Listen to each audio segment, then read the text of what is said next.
Hello, this is PS. Today we'll be comparing how to use Blitzcrank, a powerhouse in solo queue, as a support by tier. He's a champion who can change the course of any game with a single grab, but he's also a champion who's got a lot more to offer.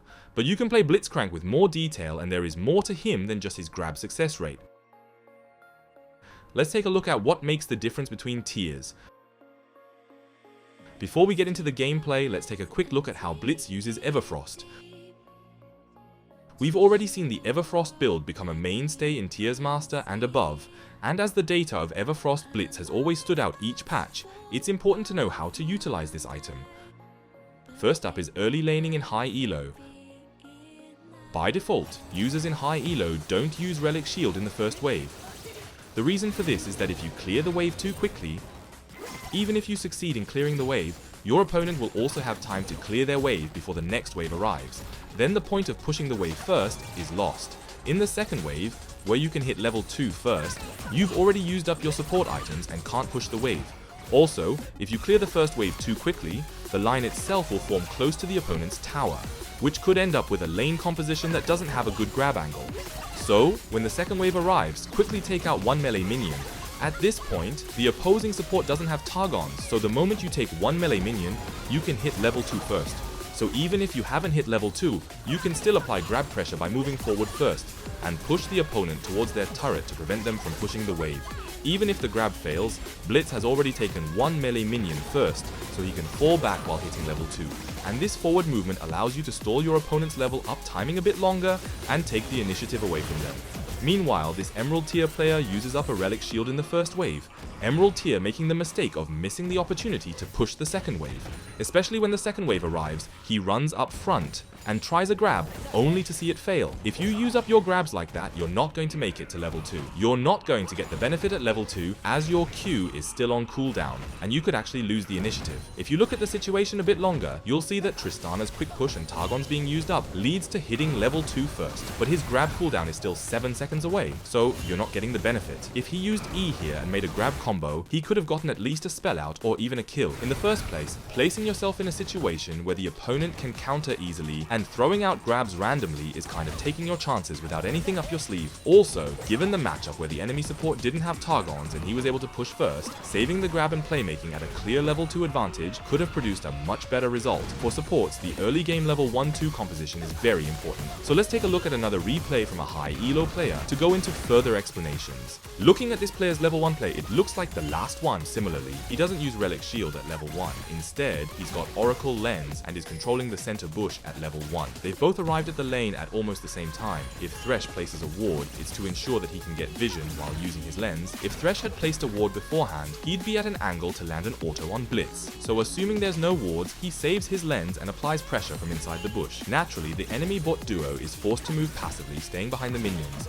In this situation, before the second wave comes, he succeeds in a grab from an angle with no vision and manages to trade. Similar to the user in Emerald tier earlier, he used a grab before level 2, but the specific situation here is different. The HighELO user has secured the bush, and he used the lack of vision to force the opponent's move and maximize the success rate of his grab. This is a good play because it gives you an advantage by looking at the trade angle first. The correct play is to clear the second wave and look at the grab angle on level 2, but if you're in a situation where you've got the bush first and your opponent is having a hard time countering, you can definitely use your grab. This Blitz didn't use up his Targons in the first wave, but he didn't prioritize the bush, and instead, he was in the same position as Tristana. Especially as they got to the lane before the enemy Ezreal Alistar did, he had a chance to get to the center bush first. If he had secured that center bush, Ezreal wouldn't have been able to get as far forward. And with Tristana's push, they could have benefited from the trade while hitting level 2 first. In the end, the lack of early pressure around the bush resulted in hitting level 2 simultaneously with the same Targon's composition, and giving Alistar the Q distance led to the worst possible situation for a trade. Blitz is a champion who can apply bush pressure with his grab in a level 1 melee support composition, and just being in the bush in a situation where you don't have vision can create pressure. Bush play is very important. The ideal setup is making a forward move towards the relatively late Ezreal Alistar to create grab pressure from level 1, disrupt their arrival to the lane, and building on this initiative to occupy the bush.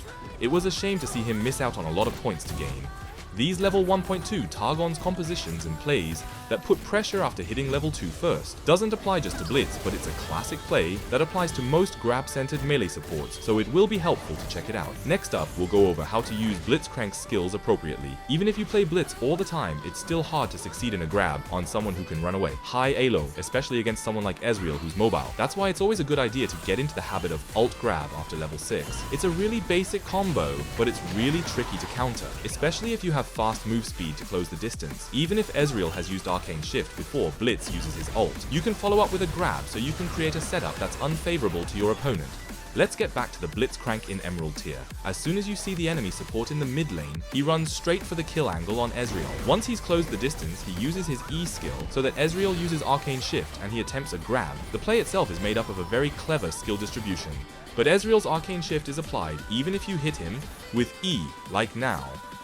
So he went straight for the grab, but Ezreal had a chance to move and dodge it. What if he did the same thing as the HighElo Blitz to silence him with ult, and follow up with a grab and an E in a situation where he can't move? It would have resulted in a better situation. Check that silencing the enemy, putting in a grab, and then making an airborne combo is more certain than the airborne from his E. Here's an objective engage play where Blitz's creation of variables glows. When the enemy team is hunting down an objective in the nest, you can grab a key champion and change the composition completely. If you look at the situation here, while Blitz is going for the grab angle, and ally dealers come together to look at a focusing angle, this allowed them to eliminate the enemy jungle in one swoop and win the teamfight. But with a grab angle like this, it's really important to know where your allies are. If you get it wrong, you can make things worse by pulling off a grab when your teammates can't respond. The situation is similar to the previous one, where the enemy is hitting an objective, and he's attempting a grab from the back of the nest. He succeeds in grabbing the enemy jungle as the other Blitz did, but if you look closely here, you can see that there are no allies in the immediate vicinity that can respond. So even though he succeeds in the grab, it actually leads to Blitz running away, and allies who hastily joined also got caught in the crossfire, leading to a huge loss in the engage. Blitz succeeds in opening up the engage, but his team is unable to focus on someone, and Blitz naturally became useless as the engage progressed with him missing his skills. Looking at the grab angle in an objective situation is important, but what's more important is that your allies can respond to it and that you have a basis for a good outcome. Here's the skill distribution for Blitz after Everfrost. The enemy was hitting the Drake first, creating a situation where Blitz can move forward and close the distance. So, he uses Everfrost first to root the enemy, follow up with ult to silence them, and then put in a neat CC combo with grab E. It's an extension of the ult grab E combo we saw earlier. But the key here is that by using Everfrost first, you have a better chance of landing the grab. Everfrost can be used as a reliable means of rooting the enemy as long as you're in range. And even if you don't end up rooting them, it makes it easier to land grabs by slowing a wide range of enemies. It seems like an obvious combo, but we've seen quite a few make the mistake of using the grab first in lower elo. Here's Blitz using Flash Grab on an enemy Echo, but because he had already closed the distance with Flash, he could have used Everfrost first to slow them with the AoE slow, and then look at angles to use more skills. If he had played like the HighElo Blitz to use skill combos after Everfrost, or if he had used Alt Grab while the enemies were slowed, it would mean that he can use grab in a situation where Echo can't react, and would have greatly increased the success rate. If you're going to put up an Everforce build like this, you're getting an extra CC to support your grab, so it's important to use this before you use your skills. In this video, we've compared Blitzcrank plays across tiers. We hope you enjoyed this video. Thank you.